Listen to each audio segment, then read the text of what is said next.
ఏ యోగ్యత లేని నన్ను నీవు ప్రేమించినావు దేవా, ఏ అర్హత లేని నన్ను నీవు రక్షించినావు ప్రభువా,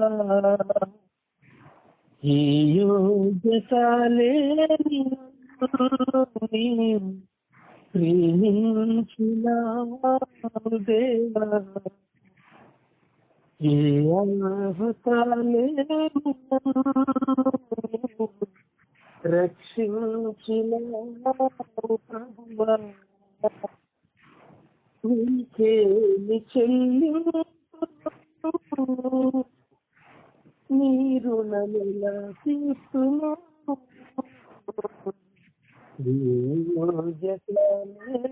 నన్ను నీవు ప్రేమించినావు దేవా, ఏ అర్హత లేని నన్ను నీవు రక్షించినావు ప్రభువా, కలుషితుడైన పాపాత్ముడను నిష్కళంకముగా నన్ను మార్చుటకు, కలుషితుడైన పాపాత్ముడను నిష్కళంకముగా నన్ను మార్చుటకు, పావన దేహములు గాయాలు పొంది, పావన దేహములు గాయాలు పొంది, రక్తమంత చిందించినావా, నీకేమి చెల్లింతును, నీ రుణమెలా తీర్చును, నీకేమి చెల్లింతును, నీ రుణమెలా తీర్చును, ఏ యోగ్యత లేని నన్ను నీవు ప్రేమించినావు దేవా, ఈ అర్హత లేని నన్ను రక్షించిన ప్రభువా, సుందరమైన నీ రూపములో మంచివాడనైన నాకీయుటకు, సుందరమైన నీ రూపములో మంచివాడనైన నాకీయుటకు, వస్త్రహీనుడుగా సిలువలో వేలాడి, వస్త్రహీనుడుగా సిలువలో వేలాడి, నీ సొగసును కోల్పోయినావా, నీకేమి చెల్లింతును, నీ రుణమెలా తీర్చును, నీకేమి చెల్లింతును, నీ రుణమెలా తీర్చును, ఏ యోగ్యత లేని నన్ను నీవు ప్రేమించినావు దేవా, ఏ అర్హత లేని నన్ను నీవు రక్షించినావు ప్రభువా, పాపము వలన మృతి నొందిన అపరాధినైన నన్ను లేపుటకు, పాపము వలన మృతి నొందిన అపరాధినైన నన్ను లేపుటకు, నా స్థానమందు నా శిక్ష భరించి, నా స్థానమందు నా శిక్ష భరించి, మరణించి తిరిగి లేచినావా, నీకేమి చెల్లింతును, నీ రుణమెలా తీర్చును, నీకేమి చెల్లింతును, నీ రుణమెలా తీర్చును, ఈ యోగ్యతలేని నన్ను నీ ప్రేమించినావు దేవా, ఈ అర్హతలేని నన్ను రక్షించినావు ప్రభువా, ఈ యోగ్యతలేని నన్ను ప్రేమించినావు దేవా, ఈ అర్హతలేని నన్ను రక్షించినావు ప్రభువా, నీకేమి చెల్లింతును,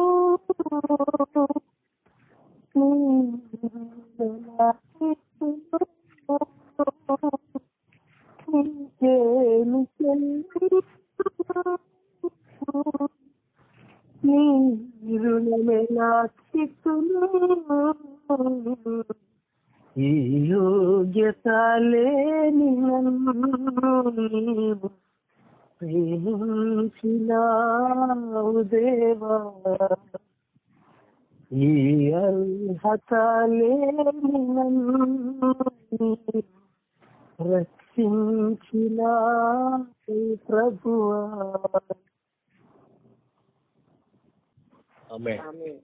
ప్రభునందున్న ప్రియులారా, దేవుని పరిశుద్ధ లేఖనాన్ని జ్ఞాపకం చేసుకుందాం. దయచేసి ఆరాధన కొరకై దేవుని పరిశుద్ధ లేఖనాన్ని జ్ఞాపకం చేసుకుందాం. రండి, సొలొమోను రాసిన పరమగీత గ్రంథం. This call is now being recorded. పరమగీత గ్రంథం మొదటి అధ్యాయం. సొలొమోను రాసిన పరమగీత గ్రంథం మొదటి అధ్యాయము 2వ వచనము తిరిగి 4వ వచనం. అందులో 2 భాగాలు మాత్రమే జ్ఞాపకం చేసుకున్నాం. మొదటిగా 2వ వచనం, నోటి ముద్దులతో అతడు నన్ను ముద్దు పెట్టుకొనును గాక, నీ ప్రేమ ద్రాక్షారసము కన్నా మధురము, నీ ప్రేమ ద్రాక్షారసము కన్నా మధురము. 4వ వచనం, నన్ను ఆకర్షించుము, మేము నీ యొద్దకు పరుగెత్తి వచ్చేదము. రాజు తన అంతఃపురములోనికి నన్ను చేర్చుకునెను, నిన్ను బట్టి మేము సంతోషించి ఉత్సహించదము. ద్రాక్షారసము కన్నా నీ ప్రేమను ఎక్కువగా స్మరించదము. యథార్థమైన మనస్సుతో వారు నిన్ను ప్రేమించుచున్నారు. ఈ భాగంలో ద్రాక్షారసము కన్నా నీ ప్రేమను ఎక్కువగా స్మరించదము. వినరు కదా 2 మాటలు. మొదటిగా 2వ వచనంలో నీ ప్రేమ ద్రాక్షారసము కన్నా మధురము. 4వ వచనంలో ద్రాక్షారసము కన్నా నీ ప్రేమను ఎక్కువగా స్మరించదము. Your love is greater than the wine. 4వ వచనంలో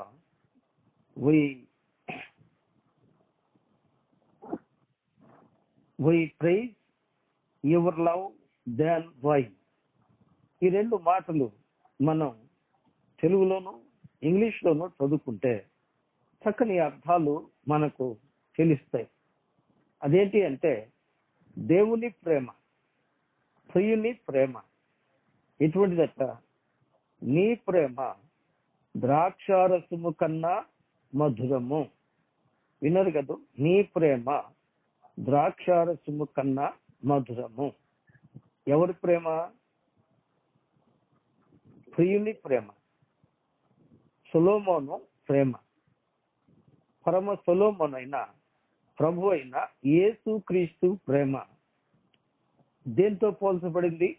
ద్రాక్షారసముతో పోల్చబడింది. అంతేకాదు, చెప్తున్నారు నీ ప్రేమ అట్టి ద్రాక్షారసము కన్నా మధురము. అందుకనే అట్టి ద్రాక్షారసము కన్నా నీ ప్రేమను ఎక్కువగా స్మరించదము. న్యూ ఇంటర్నేషనల్ వెర్షన్ లో we praise your love than wine అని ఉంది.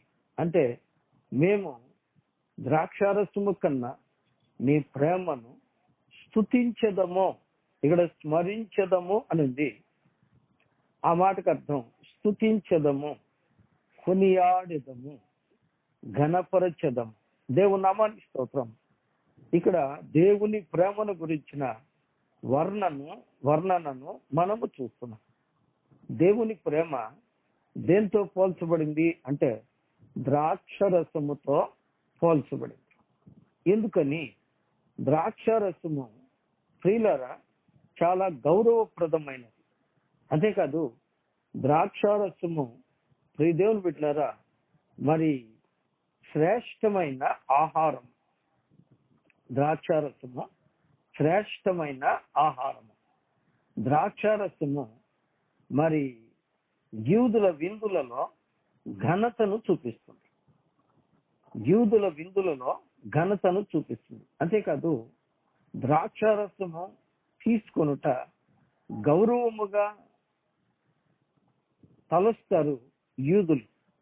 అంతేకాదు ద్రాక్షారసము ధనికుల పానీయం కదండి. ద్రాక్షారసము ధనికుల పానీయం. అది ఎంతో బలవర్ధకమైన ఆహారం. కానీ దరిద్రులు తాగేది నీళ్లు మాత్రమే కదండి. దరిద్రులు తాగేది నీళ్లు మాత్రమే. కానీ ధనవంతులు శ్రేష్టమైన ద్రాక్షారసమును పానము చేస్తారు. కాబట్టి ఇక్కడ అద్భుతమైన ఈ ప్రేమను ద్రాక్షారసముతో పోలుస్తాం. ఎందుకని అని మనం ఆలోచన చేస్తే, ఎందుకని అని మనం ఆలోచన చేస్తే ఒక మాట మనం జ్ఞాపకం చేసుకున్నాం. ఈ యొక్క ద్రాక్షావల్లి క్రీస్తు ప్రభువుతో పోల్చబడింది కదండి. ద్రాక్షారసము క్రీస్తు ప్రభువుతో పోల్చబడింది. రండి వాక్యంలోనికి వెళదాం. యోహాను రాసిన సువార్త 15వ అధ్యాయం. యోహాను రాసిన సువార్త 15వ అధ్యాయము 1వ వచనాన్ని మనం చదువుకుంటే, నేను నిజమైన ద్రాక్షావల్లిని, నా తండ్రి వ్యవసాయకుడు. 5వ వచనం కూడా, ద్రాక్షావల్లిని నేను, తీగలు మీరు. వినరా? ఇక్కడ ఈ 2 వచనాల్లో మొదటి లైన్ లో ప్రభువారు తన్ను గురించి తాను చెప్పిన మాట, నేను నిజమైన ద్రాక్షావల్లిని అన్నారు, నేనే ద్రాక్షావల్లిని అన్నారు. కాబట్టి ద్రాక్షావనము దేవునికి సూచన, అనగా ప్రభువుకు సూచన. వాస్తవానికి ద్రాక్షావనము యెషయా గ్రంథం 5వ అధ్యాయం ప్రకారం ఇశ్రాయేలీయులకు సూచన. ఏమండి? యూదులు ఇశ్రాయేలీయులు యెహోవా ద్రాక్షావనము అంటారు కదండి. కృత నిబంధన ప్రకారం ద్రాక్షావనము దేవుడు తన స్వరక్తమిచ్చి సంపాదించిన సంఘమే. ఏమండి? సంఘమే. అలాగైతే ఎఫెసీ పత్రిక 2వ అధ్యాయం చివరి భాగంలో మనం ఇలా చదువుతాం, ఆ సంఘము ఆయన శరీరమే అని చదువుతాం కదూ. అలాగైతే ఇక్కడ ద్రాక్షావల్లి క్రీస్తు ప్రభువారు, ద్రాక్షావనము యేసుక్రీస్తు శరీరము అనగా సంఘము. కాబట్టి ఈ ద్రాక్షావల్లి దేవుని బిడ్డలారా అతి శ్రేష్టమైన ఆహారం. భూమి మీద ఉన్న ఆహారములన్నిటికంటే శ్రేష్టమైనది. ద్రాక్ష పానీయము గౌరవప్రదమైనది. అదే మత్తెక్కువైతే అవమానాన్ని కూడా తెస్తుంది కదండి. సామెతల గ్రంథంలో మనం చదువుతాం, ద్రాక్షారసము విక్రింతలు పుట్టించును, ద్రాక్షారసము తగినది కాదు అంటది. అలాగైతే ఇటు ద్రాక్షారసము ప్రియ స్నేహితులరా శ్రేష్టమైన ద్రాక్షారసము ప్రియులరా క్రీస్తు ప్రభువారికి సూచనగా ఉంది. అలాగైతే ఇక్కడ ద్రాక్షావల్లి ప్రభు అయితే ద్రాక్షారసం ఏంటి? మనం ఆలోచించాల్సిన చక్కని మాట. ద్రాక్షారసం, ద్రాక్షావల్లి ప్రభు. ద్రాక్షావల్లి అంటే ద్రాక్ష తీగ, ద్రాక్షవల్లి అంటే ద్రాక్ష ఫలము.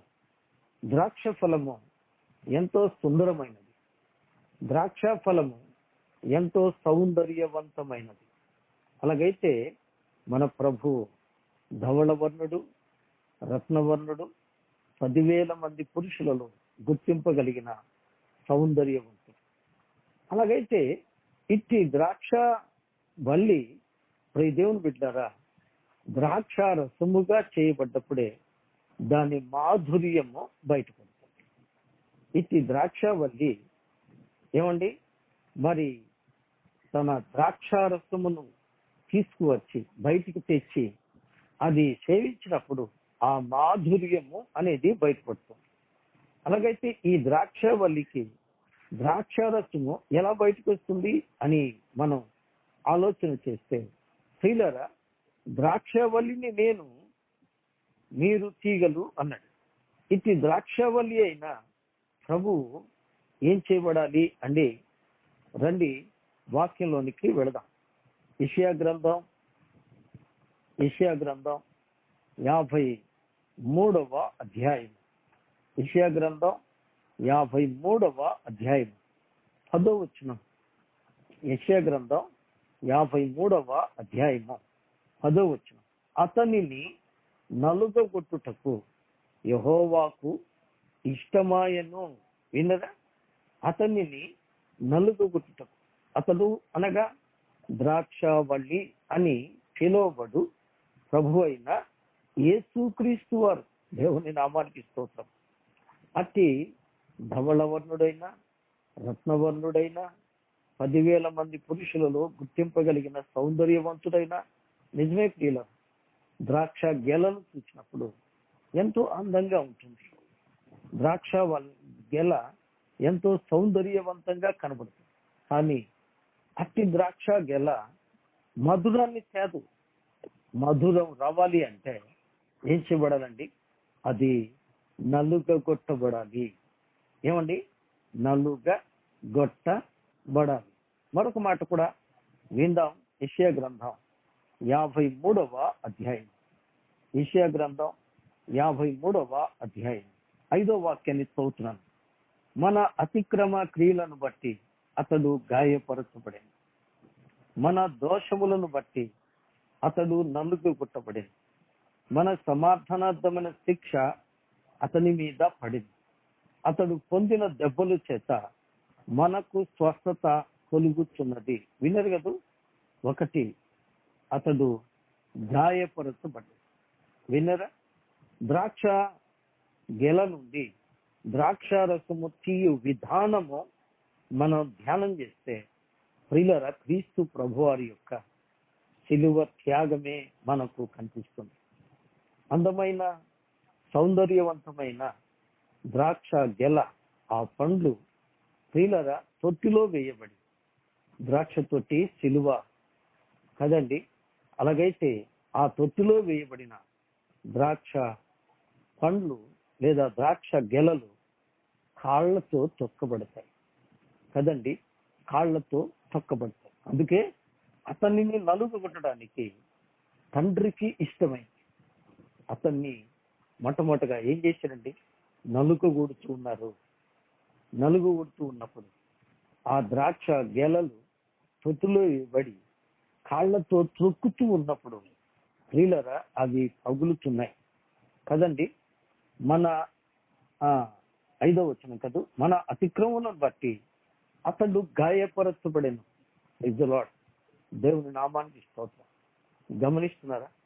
యేసుక్రీస్తు ప్రభువారిని కొరడాలతో కొడుతూ ఉన్నప్పుడు వారు కొట్టిన కొరడాలు సామాన్యమైనవి కొరడాలు కాదు. ఆ కొరడాలకు ఆ యొక్క వారుతో అనగా తోలు, ఏమండి, లెదర్, ఆ లెదర్ వాలుతో పెనవేయబడి, ఆ పెనవేయబడిన పెనవేత మధ్య ఎముకల ముక్కలు పెడతారట. ఎముకల ముక్కలు పెట్టినప్పుడు అవి కొట్టగానే దేహము చీల్చబడుతూ ఉండగా చీల్చబడిన దేహంలో నుంచి జల జల ఏమండి కారుతూ ఉంది. ఏంటిది? మాధుర్యం. దేవుని నామానికి స్తోత్రం. ఆ యొక్క ద్రాక్ష పండు పగిలినప్పుడు అందులో నుంచి ఏమొస్తుందండి? ద్రాక్షారసము వస్తుంది. ద్రాక్షారసము వస్తుంది. మధురమైన ద్రాక్షారసం కదండి. నిజమే, దానిని తొక్కుతూ ఉంటారు. ద్రాక్షారసము స్రవిస్తూ ఉంటుంది. ఆ తొక్కగానే స్రవించగానే ఇక తీసేస్తారండి? తీసివేయరు. మరి ఏం చేస్తారు చెప్పండి? దానిని మరి ఎక్కువగా తొక్కుతారు. మరి ఎక్కువగా. ఎందుకు? ఎందుకు అనగా మన దోషములను బట్టి నలుగు కొట్టబడింది. మన సమాధానార్థమైన శిక్ష అతని మీద పడింది. అతడు పొందిన దెబ్బల చేత మనకు స్వస్థత కొలుగుచున్నది. వినరా? అలాగైతే ఆ కొట్టబడిన ఆ శరీరము, చీల్చబడిన శరీరములో నుంచి, ఆ ద్రాక్షల గెలలో నుంచి లేదా ద్రాక్ష పండులో నుంచి ద్రాక్షారసము కారుతూ ఉండగా ప్రియులారా, అది మరి ఎక్కువగా కారాలని దానిని మరి ఎక్కువగా త్రొక్కుతారు కదండి. కొరడాలతో కొట్టి వారికి మరి ఆ శిక్ష తృప్తిపడలేదు. అందుకని ఏం చేస్తున్నారు? తలను ముళ్లతో గుచ్చుతూ ఉన్నారు. అంత మాత్రమేనండి, వారు అరచేతులతో గుర్జుతూ ఉన్నారు. సిలువను భుజాన పెట్టి దేహమంతయు రక్తం కారుతూ ఉండగా ఆయన్ని మోయమని ముందుకు నెడుతూ ఉన్నారు. మోయలేక జారి పడుతున్న ప్రభువును ఏం చేస్తున్నాడండి? లేచి మోయమని కొరడాలతో కొడుతూ ఉన్నారు. అలా కొట్టిన ఆయనను సిలువకు వేలాడదీసినప్పుడు ఆయన చనిపోయాడో లేదు అనగా ఇక ఆ ద్రాక్ష గేలలో లేదా ఆ ద్రాక్ష పండులో ఇక ద్రాక్షమంతయు మిగిలి ఉండకుండా ఉండాలని ఏం చేస్తారండి? చిట్టి వలే చేస్తారు. చిట్టి వలే. అలాగైతే ఆయన శరీరములో నుండి రక్తమంతయు కారునంతగా ఒక సైనికుడు రండి, యెషయా గ్రంథం యోహాను సువార్త, అతడు చనిపోయాడని నిర్ధారణ చేసుకోవడానికి సైనికుడు ఏం చేసాడండి? ఆయన ప్రక్కను పొడవగా కదండి. నిజమే. యోహాను సువార్త 19వ అధ్యాయము 34వ వచనం, సైనికులలో ఒకడు ఈటితో ఆయన ప్రక్కను పొడిచాను, వెంటనే రక్తమును నీరును కారింది. అనగా ఆయన దేహములో రక్తము కారింది.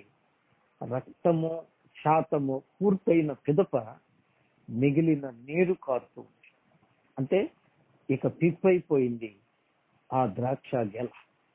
ఆ ద్రాక్ష గెల పిప్పైపోయి ఇక అందులో ద్రాక్షారసము లేదు. ఇక ఏం మిగులుతుందండి? నీరు కారుతూ. అనగా ఆ దేహములో ఉన్న రక్తమంతయు కాచి.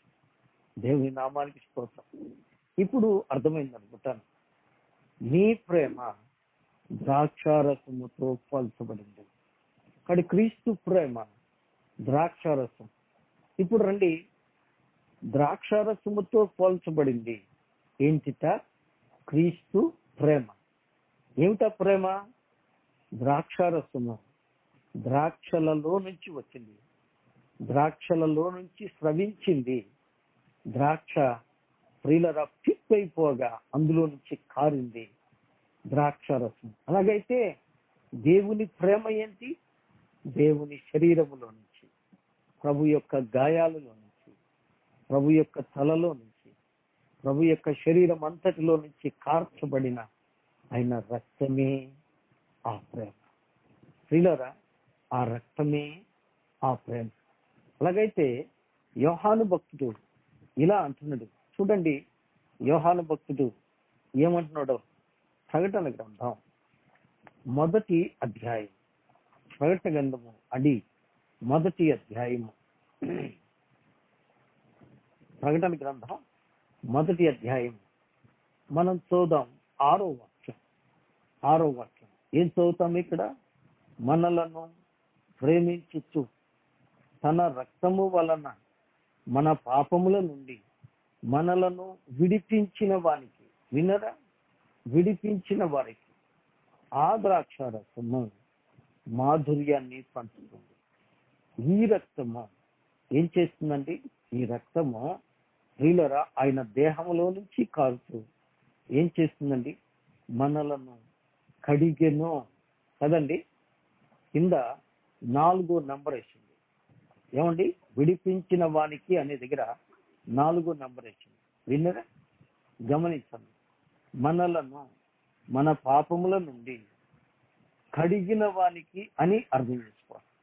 కాబట్టి ప్రియ స్నేహితులారా, ఆయన రక్తము, ఆయన అమూల్యమైన రక్తము. ప్రియులరా, ఆ రక్తమే ఆయన ప్రేమ. ఆ ప్రేమే ద్రాక్షారసం. ఆ ద్రాక్షారసము త్రాగినప్పుడు బలం వస్తుంది. బలహీనులకు బలం వస్తుంది.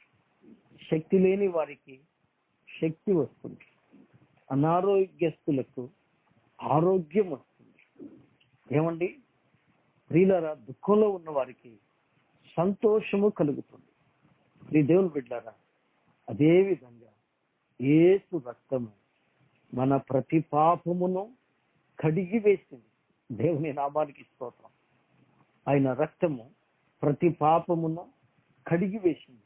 అవును. మొదటి యోహాను వ్రాసిన పత్రిక, యోహాను వ్రాసిన మొదటి పత్రిక అని చూద్దాం. మనకందరికి తెలిసిన మాటలే కదూ. యోహాను రాసిన మొదటి పత్రికలో మొదటి అధ్యాయం 7వ వాక్యాన్ని నేను చదువుతాను. మొదటి యోహాను పత్రిక మొదటి అధ్యాయము 7వ వాక్యం. 7వ వాక్యం.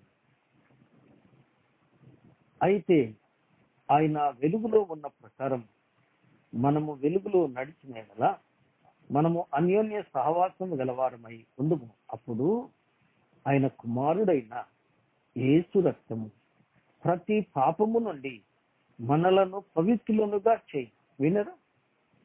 మన పాపముల నుండి కడిగింది. రెండవది పవిత్రులనుగా చేసింది. వినరా? ఆ రక్తము యొక్క సుగుణం. రక్తము అనడ కంటే ఆయన ప్రేమ యొక్క సుగుణం కదండి. ఆయన ప్రేమ ద్రాక్షారసము కన్నా మధురము. వినరా? ఇంకో మాట, ప్రకటన గ్రంథం 7వ అధ్యాయం 14వ వచనం. అయ్యా, నీకే తెలియనని అనగా అతడు ఈలాగు నాతో చెప్పాను, వీరు మహాశ్రమల నుండి వచ్చిన వారు గొర్రె పిల్ల రక్తములో తమ వస్త్రములను ఉతుకుకొని వాటిని తెలుపు చేసుకుని. వినరా?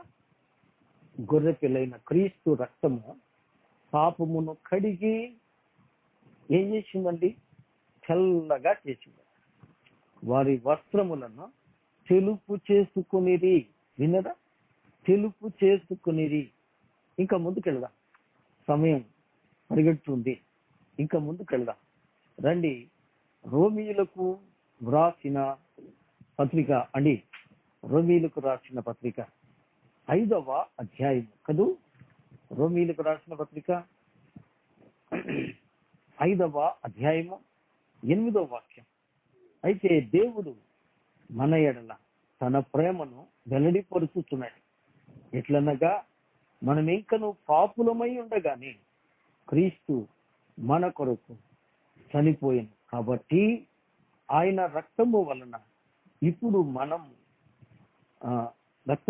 ఇప్పుడు నీతిమంతులుగా తీర్చబడి మరింత నిశ్చయముగా ఆయన ద్వారా ఉగ్రత నుండి రక్షింపబడుదుము. దేవుని నామానికి స్తోత్రం. వినరా?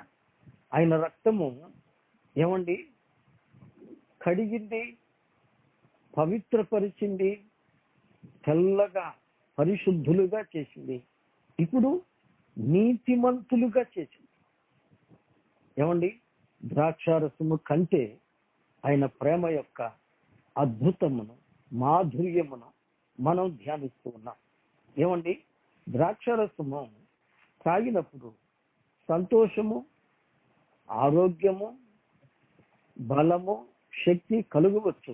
కానీ ఆ ద్రాక్షారసము కంటే క్రీస్తు ప్రభు యొక్క ప్రేమ అనగా ఆయన రక్తమే. ఆయన రక్తము మనలను ఏం చేసిందండి? మనలను ఏం చేసింది అంటే కడిగింది, పాపముల నుండి కడిగింది, పవిత్రులుగా చేసింది, తెల్లగా చేసింది. ఇప్పుడు నీతిమంతులుగా చేసాను. వినరా? నీతిమంతులుగా చేశాను. మరొక మాట, పేతురు రాసిన మొదటి పత్రిక అని, పేతురు రాసిన మొదటి పత్రిక మొదటి అధ్యాయము ఏమండి 18-19 వచనాలు చదువుతాను. పితృపారంపర్యమైన మీ వ్యర్థ ప్రవర్తనను విడిచిపెట్టునట్లుగా వెండి బంగారముల వంటి క్షయ వస్తువుల చేత మీరు విమోచింపబడలేదు కానీ అమూల్యమైన రక్తము చేత, అనగా నిర్దోషమును నిష్కలంకమును గొర్రెపిల్ల వంటి క్రీస్తు రక్తము చేత విమోచింపబడితిరని మీరు ఎదుగును. విన్నారా? ఆ రక్తము మనలను పరిశుద్ధపరిచింది. ఏమండి? పరిశుద్ధపరిచింది, నీతిమంతులుగా చేసింది. ఏమండి? ఆ రక్తము నీతిమంతులుగా చేసింది. ఆ రక్తము పరిశుద్ధపరిచింది. చూడండి, ఆఖరిగా ప్రకటన గ్రంథం 5వ అధ్యాయం, ప్రకటన గ్రంథం 5వ అధ్యాయంలో మరొక మాట జ్ఞాపకం చేసుకున్నాం. ప్రకటన గ్రంథం అండి 5వ అధ్యాయం, 5వ అధ్యాయము 10వ వాక్యం, 10వ వాక్యం. ఆ పెద్దలు, నీవు ఆ గ్రంథమును తీసుకొని దాని ముద్రలను విప్పుటకు యోగ్యుడవు, నీవు వధింపబడిన వాడవై నీ రక్తమిచ్చి ప్రతి వంశములోను, ప్రతి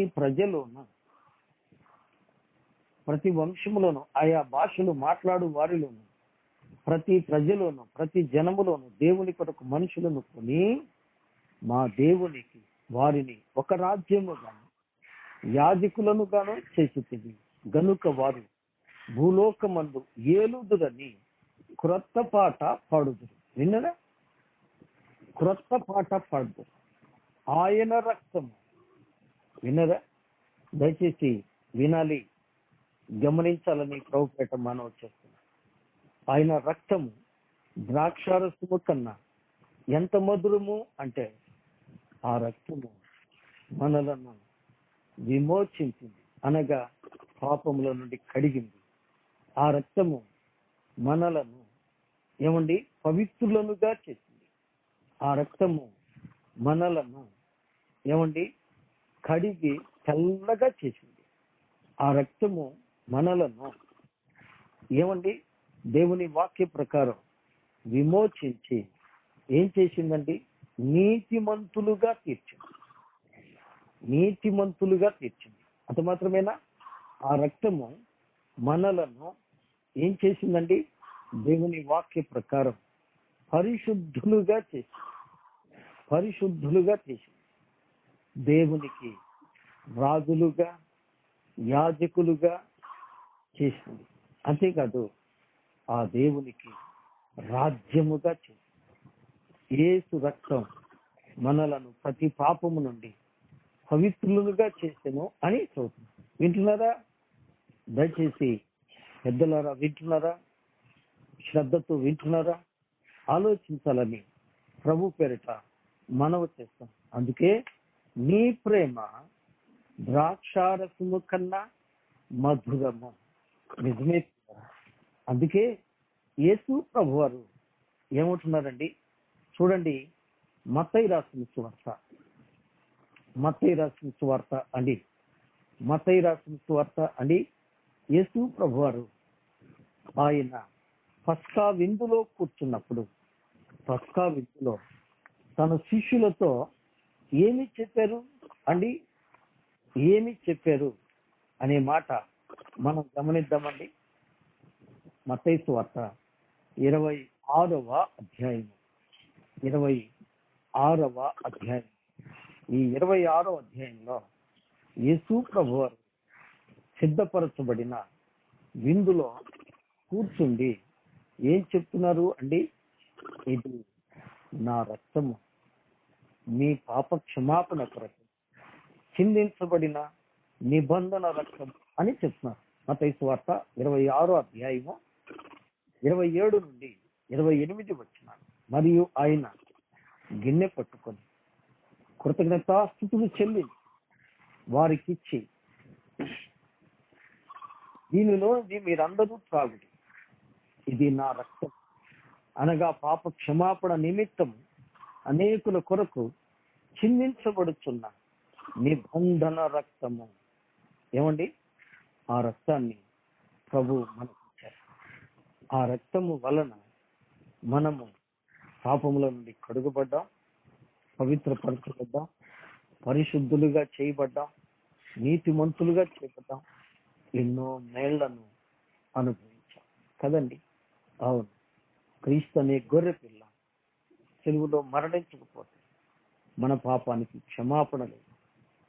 ఆ రక్తములో మన పాపములు కడుగకపోతే మనకు పవిత్రత లేదు, పరిశుద్ధత లేదు, మనము నీతిమంతులము కాలేమో, మనము పరలోకానికి వారసులము కాలేము.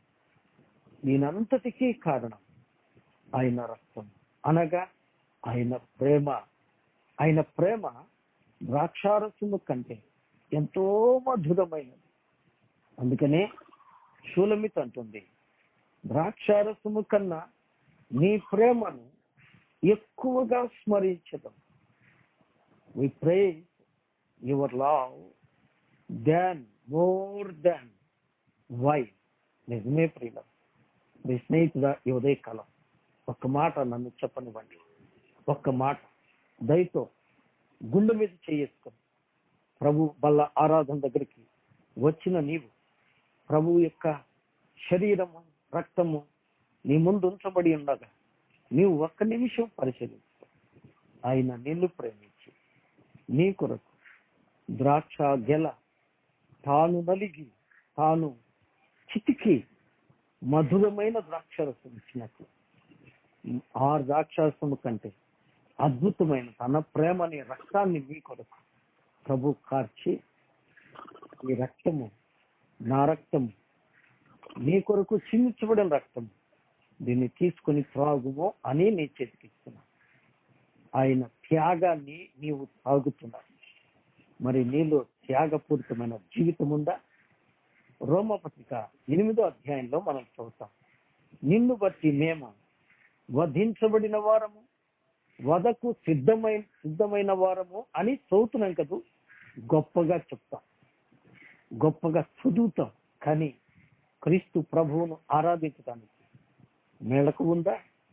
క్రీస్తు ప్రభువును ఆరాధించడానికి త్యాగపూరితమైన జీవితం ఉందా? కనీసం సమయాన్నైనా కేటాయిస్తున్నామా? కనీసం ప్రభు కొరకు మేళకు కలిగి ఉంటున్నామా? కనీసం ప్రభు కొరకు పనులు పక్కన పెడుతున్నామా? కనీసం ప్రభువును ఆరాధించడానికి మన పొరపాట్లను యథార్థంగా ఒప్పుకుంటున్నామా?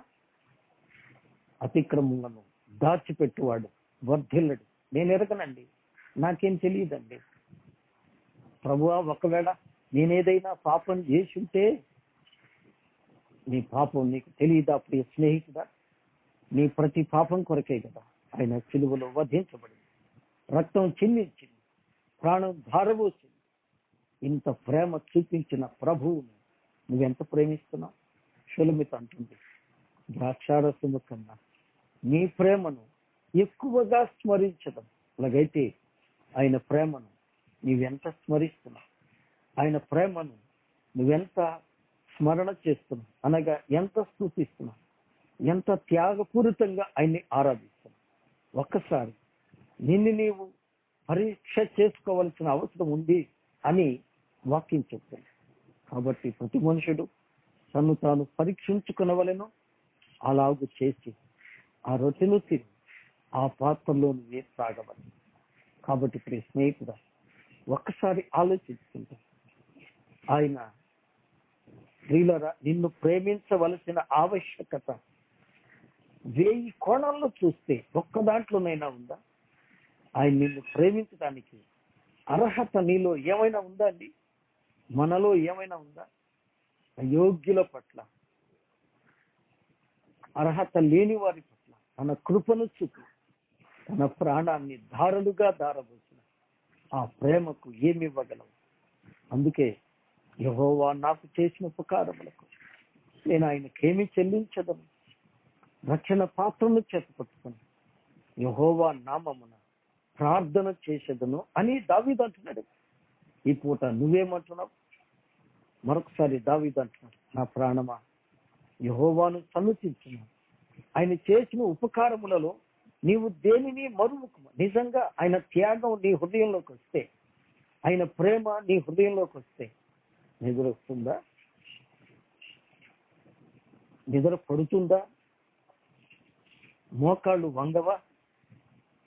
నీ శిరస్సు వంగదా? హృదయం మండదా? వినమ్రతతో, పగిలిన హృదయముతో, విరిగి నలిగిన హృదయముతో ఆయన్ని వినమ్రుడవై ఆరాధించలేవా? ఒకవేళ ఇంకా పాప స్థితిలో ఉంటే ఇదే మిక్కిలి అనుకూలమైన సమయం, ఇదే రక్షణ దినం. ఇప్పుడే ఉన్న పాటున, ఉన్న చోటున ప్రభు అయిన యేసు క్రీస్తును నీ రక్షకుడిగా అంగీకరించి ఆయన రక్తములో నీ పాపను కడుక్కొని పరిశుద్ధపరుచుకొని ఆయన నీ కొరకు చేసిన త్యాగాన్ని జ్ఞాపకం చేసుకొని హృదయపూర్వకమైన ఆరాధన చేసి ద్రాక్షారసము కన్నా ఆయన ప్రేమను అత్యధికముగా స్మరించి స్తుతించి ఆరాధించాలని ప్రభు పేరిట మనవి చేస్తూ మాటలు ముగిస్తున్నాను. దేవుడు ఈ వాక్యమును మన కొరకై ఆశీర్వదించునుగాక. ఆమేన్. ఆమేన్.